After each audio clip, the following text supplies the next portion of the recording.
सन्चै हुनुहुन्छ?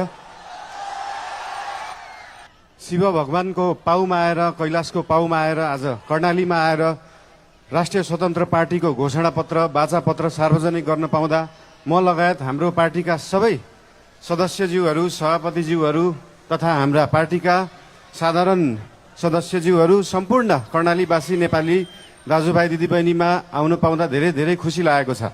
कर्णाली यो देशको सबैभन्दा ठुलो ताल, रारा ताल, राजा महेन्द्रले भन्नुभयो जस्तो स्वर्गकी अप्सरा भएको ठाउँमा आउन पाउँदा धेरै खुसी लागेको छ। देशको सबैभन्दा लामो नदी रहेको ठाउँ, देशको सबैभन्दा ठुलो जिल्ला रहेको ठाउँ, देशको सबैभन्दा ठुलो गाउँपालिका रहेको ठाउँ, देशकै सबभन्दा गहिरो ताल रहेको ठाउँ, जुन गहिराईलाई आजसम्म कुनै सरकारले, कुनै पार्टीले, यो देशले बुझ्न सकेन, त्यो गहिराईलाई बुझ्न चाहन्छौँ। त्यो गहिराई बुझ्ने पार्टी हो राष्ट्रिय स्वतन्त्र पार्टी।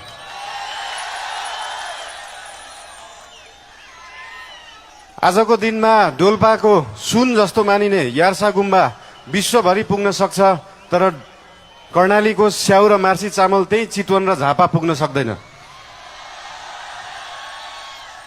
यहाँको उत्पादनलाई कम्तीमा पनि देशभरि पुर्याउने पार्टी बन्न चाहन्छ राष्ट्रिय स्वतन्त्र पार्टी। आफैमा यो सिन्जा भ्याली सिभिलाइजेसन, सिन्जा उपत्यका सभ्यता भएको ठाउँ, नेपाली भाषाको उद्गम स्थल, खस भाषाको उद्गम स्थल, यहाँ आफ्नै भाषा छ, आफ्नै लिपि छ, आफ्नै चित्रकला छ, आफ्नै नाचगान छ, आफ्नै जात्रा पनि छ। यो सबै भयो भने एउटा सभ्यता मानिन्छ। त्यो सभ्यता जोगाउने पार्टी बन्न चाहन्छ राष्ट्रिय स्वतन्त्र पार्टी।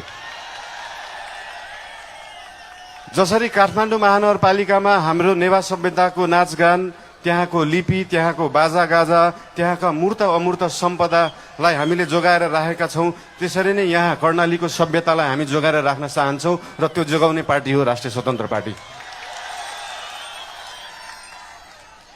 देशमा अझै पनि भोकमरी छ, अझै पनि 4 वर्ष मुनिका बालबालिकाहरूको मृत्युदर एकदमै बढ्दो छ, महिलाहरूको, आमाहरूको मृत्युदर बढ्दो छ। त्यो कर्णालीमा छ र त्यो कर्णालीको पीडालाई, गरिबीलाई, त्यो दुःखलाई बेच्ने नेता धेरै आए, त्यो गरिबीलाई बुझ्ने नेता धेरै आएका छैनन्। अहिलेसम्म कोही आएको छैन। त्यो बुझ्ने नेताहरू बन्न चाहन्छ राष्ट्रिय स्वतन्त्र पार्टीका नेताहरू। यहाँको पर्यटन, यहाँको सम्भावना, यहाँको कृषि, यहाँको खेतीपाती, यहाँको आय आर्जन सबै वृद्धि गर्न पाऊँ, तपाईँहरूको आशीर्वाद लिन पाऊँ र तपाईँहरूको अस्ति मैले फेसबुकमा लेखे जस्तै अब कर्णालीका सुइना हाममा सुइना भने जस्तै तपाईँहरूको त्यो सपना बोकेर जान पाऊँ र त्यो सपना बोक्ने सुरुवात आज हामीले बाचापत्रबाट गरेको छौँ, कर्णालीबाट घोषणा गरेको छौँ। आज उपरान्तबाट त्यो सबै तपाईँका सपना हाम्रा सपना हुनेछन्। ती सपना बोकेर यहाँबाट जान पाऊँ। धेरै धेरै धन्यवाद। नमस्कार।